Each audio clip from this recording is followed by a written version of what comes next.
श्री नितिन गडकरी ने दिसंबर 2009 से जनवरी 2013 तक भारतीय जनता पार्टी के सबसे युवा राष्ट्रीय अध्यक्ष के रूप में सेवा की। ये वो समय था जब पार्टी कई बड़ी चुनौतियों का सामना कर रही थी।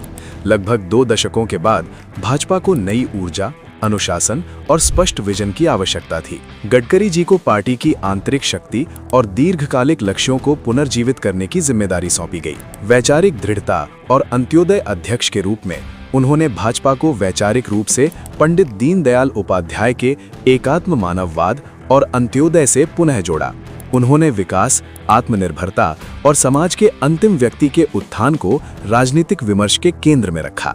उनका मानना था कि राजनीति में केवल नारे नहीं बल्कि समाधान होना चाहिए।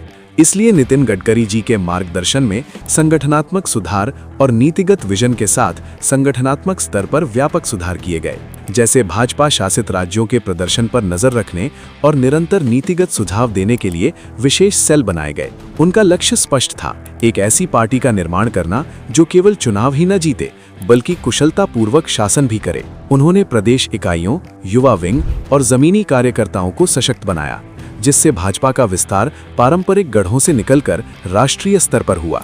समावेशी विस्तार को लेकर गडकरी जी ने समावेशी संपर्क पर विशेष जोर दिया था। अंत्योदय से प्रेरित कार्यक्रमों के माध्यम से उन्होंने गरीबों, पिछड़ों, दलितों और वंचित वर्गों के बीच पार्टी की पैठ बढ़ाई, जिससे सामाजिक संतुलन और समान अवसर के प्रति भाजपा की प्रतिबद्धता और मजबूत हुई। संस्थागत स्थिरता, उनके नेतृत्व में पार्टी के संविधान में संशोधन किए गए ताकि नेतृत्व की निरंतरता और संस्थागत स्थिरता सुनिश्चित की जा सके। ये व्यक्तिगत राजनीति के ऊपर संगठनात्मक शक्ति में उनके विश्वास को दर्शाता था। भविष्य का मार्ग प्रशस्त। सबसे महत्वपूर्ण बात यह है कि श्री नितिन गडकरी ने विचारधारा को शासन की क्षमता के साथ जोड़कर भाजपा के भविष्य के उत्थान के लिए बौद्धिक और संगठनात्मक आधारशिला रखी। उनका कार्यकाल एक ऐतिहासिक काल था। ये वो दौर था जिसने शांतिपूर्वक पार्टी को उस महापरिवर्तन के लिए तैयार किया जिसका साक्षी आज पूरा देश है।